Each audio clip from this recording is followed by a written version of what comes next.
carro que foi parar entre uma parede e um poste, é o que parece... Uma árvore, né? É uma árvore? Ah, sim, uma árvore. Você imagina a força do vento nessa condição e o susto, né, do dono desse carro também ao encontrá-lo dessa maneira. Segundo as autoridades do país, a força da tempestade foi responsável por isso, por arremessar esses carros. Nessa imagem aparece um carro virado, né, com o lado de baixo para cima, capotado por causa da força desse vento, que também danificou prédios, derrubou um guindaste também sobre o canteiro de obras. Ao todo, 16 pessoas ficaram feridas e tiveram que ser levadas aos hospitais da região. Então, um tornado na Turquia que deixou muita gente ferida e também todo o estrago financeiro que você está acompanhando aí pelas imagens. E uma tempestade de inverno tem causado transtorno aos europeus. Na Espanha, olha só, os termômetros registraram temperaturas nunca antes vistas, menos 34 graus. Friaquim, a gente vai acompanhar agora na reportagem da correspondente Ana Paula Gomes. Ninguém pode negar que o frio proporciona belas imagens. Mas para quem tem que seguir a rotina diária, as temperaturas baixas são um desafio para manter a disposição. Até para andar na rua é preciso cuidado para não escorregar, conta essa espanhola. Horroroso. Eu já me he metido por la carretera porque tenho medo por la calle. Porque me puedo resbalar e venho com a compra. O inverno chegou há poucos dias, o suficiente para uma forte queda da temperatura em toda a Europa. Na Espanha, neve até na capital Madrid. Apesar dos transtornos causados pelo frio, o espetáculo foi apreciado pelos espanhóis. Dizem que ano de nieves, ano de bienes, não? Pois, a ver se é verdade. Com a chegada da tempestade Filomena, a Espanha registrou a temperatura mais baixa da história. Menos 34 graus no Parque Natural Alto dos Pirineus, na Catalunha. Segundo os meteorologistas, o motivo seria o aquecimento repentino que está causando o movimento das correntes de ventos frios do Polo Norte. Na área central e norte da Itália, a neve fechou estradas e deu muito trabalho aos bombeiros. Portugal também vive dias de frio intenso, situação agravada com a chegada da tempestade Filomena, que além de temperaturas baixas, trouxe chuva e ventos fortes para várias partes do país. Um forte terremoto atingiu a região de Tóquio e Fukushima, no Japão, no final da manhã deste sábado. O epicentro foi no Pacífico, a leste de Honshu, no litoral da prefeitura de Fukushima. O abalo teve magnitude de 7.0 na profundidade de 60 km. A agência meteorológica japonesa não prevê um grande tsunami e informou que pode ocorrer uma elevação mínima do mar. Mesmo assim, moradores das áreas costeiras foram colocados em alerta. Os moradores das áreas mais afetadas, em Tóquio e Fukushima, escreveram que o abalo foi muito longo e durou minutos.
Mateus capítulo 7, versículo 24 a 27.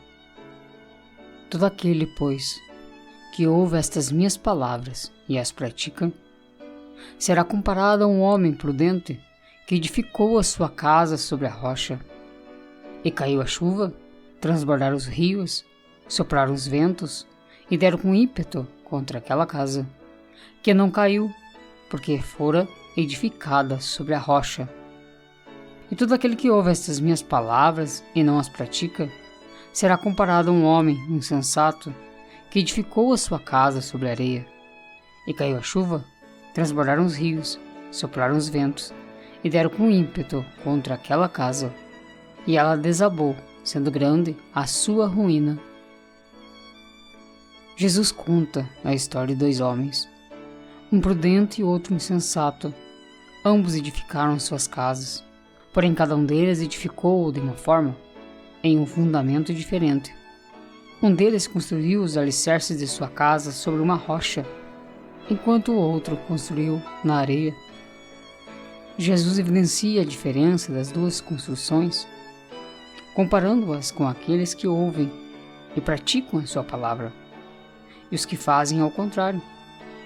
A parábola deixa claro que todos têm possibilidades de construir coisas aqui nessa terra. Insensatos e prudentes fazem suas construções. Alguns, sabiamente, constroem sobre o fundamento da vontade de Deus. Esses têm suas casas construídas em um alicerce forte e resistente. Outros, insensatamente, constroem sobre o fundamento que não agrada a Deus. Esses têm suas casas construídas em um alicerce que não aguenta as tempestades que sobrevirão contra ela. Havia um construtor que, chegando o seu tempo de aposentar, foi falar com seu chefe para pedir a sua aposentadoria. Mas o chefe disse: "Eu tenho mais um trabalho para você. A última casa que você vai fazer. Construa com material de ótima qualidade. E construa com excelência.